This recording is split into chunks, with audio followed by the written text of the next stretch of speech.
Hello friends, welcome to அறுசுவை அட்டில். இன்றைக்கி நம்ம பார்க்க போகிறது ஆனியன் ரவா தோசை. நல்லா மொறு மொறுன்னு எப்படி செய்கிறதுங்கிறது தான் நம்ம பார்க்க போகிறோம். வாங்க எப்படி செய்கிறதுன்னு பார்க்கலாம். 1 கப்பு ரவை, 3/4 கப்பு பச்சரிசி மாவு, மைதா 3/4 கப்பை விட கொஞ்சம் கம்மியாக எடுத்துக்கணும். 1/2 கப்புக்கு மேலே இருக்கணும். ரவா தோசைக்கு ரவை சிறுசாக இருக்கணும், பெரிய ரவை போடக்கூடாது. அதே மாதிரி இது வறுக்காத ரவையை தான் சேர்த்துருக்குறேன். இது எல்லாமே ஒரே பாத்திரத்தில் சேர்த்துக்கலாம். இதில் ஒரே ஒரு பிஞ்சு பெருங்காய பொடி, 1/2 டேபிள் ஸ்பூன் சர்க்கரை, 1 டேபிள் ஸ்பூன் உப்பு, 1 டேபிள் ஸ்பூன் சீரகம், 1/2 டேபிள் ஸ்பூன் பொடியாக நறுக்கிய இஞ்சி, மிளகு 1 டேபிள் ஸ்பூன், கருவேப்பிலை பொடியாக நறுக்கியது கொஞ்சம், பச்சை மிளகாய் 3 பொடியாக நறுக்கியது. இதில் கொஞ்சமாக தண்ணி விட்டு கட்டிப்படாமல் நல்லா மிக்ஸ் பண்ணிக்கலாம். இது கட்டி விழாத நல்லா கரைச்சி விட்டுட்டு மறுபடியும் நம்ம தண்ணி சேர்த்துக்கலாம்.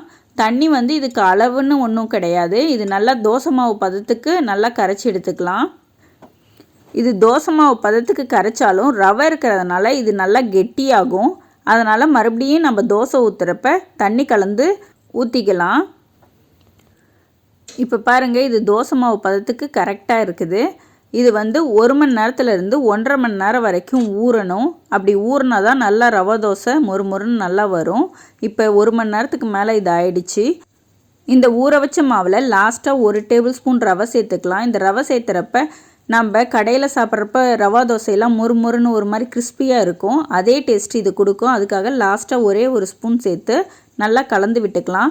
இப்போ மாவு கொஞ்சம் கெட்டியாக தெரியுது. இதில் இன்னும் கொஞ்சம் தண்ணி சேர்த்து நல்லா கலந்து விட்டுக்கலாம். ரவா தோசைக்கு நல்லா தண்ணி மாதிரி மாவு இருந்தால் தான் மொறு மொறுன்னு வரும், இல்லைன்னா கெட்டியாக தோசை போயிடும். அதனால் நல்லா தண்ணி கலந்து எடுத்துக்கலாம்.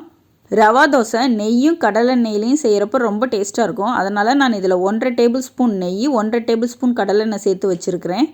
தோசைக்கல்லில் எண்ணெய் ஃபஸ்ட்டு கொஞ்சம் ஊற்றிக்கலாம். ஊற்றிட்டு நல்லா கலக்கி விட்டுட்டு தான் ஊற்றணும். ஒவ்வொரு தடவை ஊற்றுறப்பையும் நல்லா கலக்கி விடுங்க, இல்லைன்னா அடியில் ரவை நின்றுடும். கரண்டியில் ஊற்றுறதுக்கு பதிலாக இந்த மாதிரி டம்ளரில் எடுத்து ஊற்றினோம்னா நல்லா தோசை வரும். கரண்டியில் வச்சு நம்ம இதை தீட்ட போகிறதில்ல. இந்த டம்ளரில் ஊற்றுறப்ப நம்ம கச்சிதமாக ஊற்றிடலாம். ரவா தோசை ஊற்றுறப்ப எப்பயும் ஓரத்துலேருந்து ஊற்றுங்க. சென்டராக ஊற்றினோம்னா டக்குன்னு அது சேஃப் வராது. ஓரத்துலேருந்து ஊற்றுறப்ப நடுவில் கச்சிதமாக வரும். தோசை ஊற்றின உடனே அடுப்பை சிம்மில் வச்சுக்கணும். இதில் கொஞ்சமாக கொத்தமல்லி தழை, ஆனியன் கொஞ்சமாக கட் பண்ணி போட்டிருக்கிறேன்.